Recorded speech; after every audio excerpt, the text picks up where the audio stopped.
Hi, my name is Mo, and I am a person in long-term recovery. I'm an addict and an alcoholic. I have 4,580 days sober and 7,259 days clean.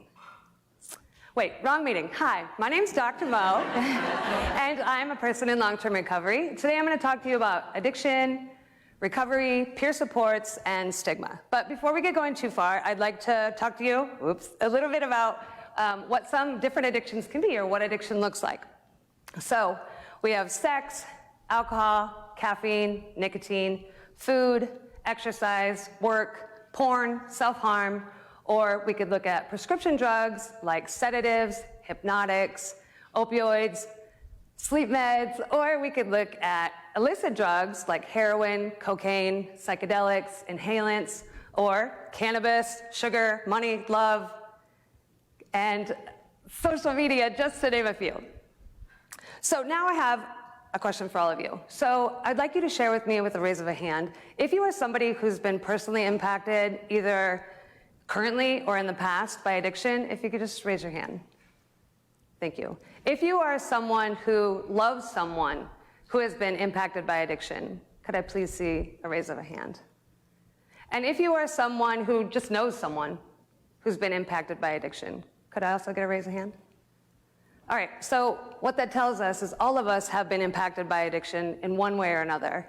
And we also know that everyone heals differently too, so what worked for you, what worked for your friend, and what worked for your grandpa might not work for the next person as they're walking through their healing journey.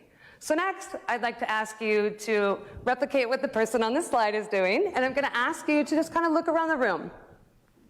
I want you to look side to side, to your neighbor, and kind of just take in, thank you by the way, and take in a little bit of what you see. And what I really want you to notice is that when we use our lens, we cut down on the things that we could see around us. We take out our peripheral vision, the views that we could bring in from other people, and when we project or express these views to other people about what we do or say is the right thing, we really remove people's ability to use what they know is best for them and their healing process. So addiction can present itself as poor behavior. And I'm going to share just a little bit of a story with you really quickly. So take this journey with me. So it was a cold September evening, and my roller derby team and I had just beat our rivals for the first time in 4 years of trying. There's a lot of camaraderie in roller derby, and we were super excited. We went out to the bar together, we celebrated together, we drank, we danced, I think we arm wrestled, and we just had a ton of fun. After that, we decided to go to our hotel room afterwards, and we drank into the wee hours. The next day, I woke up, not feeling great, but I woke up and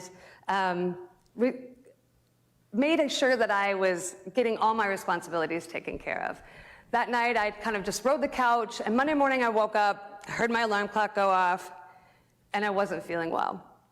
I thought maybe I could get some of that cold, fresh air in, and I opened the front door and thought this would be the way to get me rejuvenated, and something about that is as soon as I opened the door, the fresh air hit me and I passed out. I fell onto my deck, I broke my nose, I broke my eye socket, and I had a huge gash across my eye. I got myself together, stopped the bleeding, got a ride to the ER, and I spent a majority of the day in the ER that day. I was there for a couple hours before a nurse came in and just asked, hey, how are you doing? Everything okay? And I said, yeah, I'm fine. I'll be all right. And she said that the results were almost in and that I should be leaving soon. She left and she shut the door, but she didn't shut the door all the way. And I overheard another nurse in the hallway say, don't worry about her. She's just an alcoholic. And a lot of feelings flooded in at that moment. I decided that I never wanted anyone to call me that again. I decided that I probably wouldn't put alcohol in my body ever again. And I decided that I wanted to be a voice for other people who might be struggling in these ways. So the only thing we do when we stigmatize people is that we make sure that they struggle alone. Being able to use compassionate words and choosing our word choices can really help other people in these moments. And again, when we stigmatize people, they're not able to have the power to make these choices on their own. So the one thing that all these people on this slide have in common is that they're in recovery. There are 22 million people in recovery in the United States today, and I'm here to tell you that we do recover. So the last thing that I want to talk to you about is this concept of peer support. So a peer support is a person in the recovery space that has really been there and done that and can help other people navigate into their recovery spaces. So this is not an uncommon thing. This happens in all sorts of fields, business endeavors, athletics. We can think about advocates, allies, mentors, coaches, or think about a hockey player who has spent their whole life on the ice playing hockey, decides to become a coach and gets the training that they need, and then becomes a mentor for other people on their hockey path or their journey to playing hockey. So as we call these in the addiction and behavioral health care field, peer specialists. Again, a person with that lived experience. So what I want people to know is that people in recovery can be a peer specialist. They can use their lived experience to be able to reach clients. So as they're walking this recovery path, and let's talk about what recovery paths can be. This can look like a myriad of things. So it could be detox, it could be medical assisted treatment, inpatient, outpatient, support groups, or even remission. So when we talk about remission, this can happen in all sorts of different places, right? So when I was being stigmatized inside the ER room, you know, just because I have addiction in my past does not mean that I am addiction. If I was a person with MS, you wouldn't call me MS, you wouldn't call me multiple sclerosis, right? You would say I was a person with MS.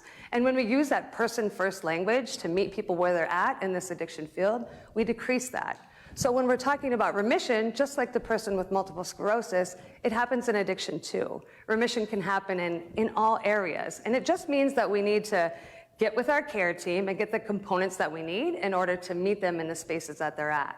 So it may look like the minute they decide that they need help, someone in recovery needs help, to long into extended recovery and aftercare, a peer specialist can be there with them. When we're talking about a care team, they can work with their care team, they can work independently, and they're there for them along the way as long as they need them. We need these services. More behavioral health care specialists are retiring from these jobs and moving out of these jobs than are moving into these jobs. And so we know that there's a lot of need in this space. 6,000. One peer support can work with 6,000 independent people in 1 year's time, conservative numbers. 6 million, 1,000 peer supports could reach 6 million people in just a year's time.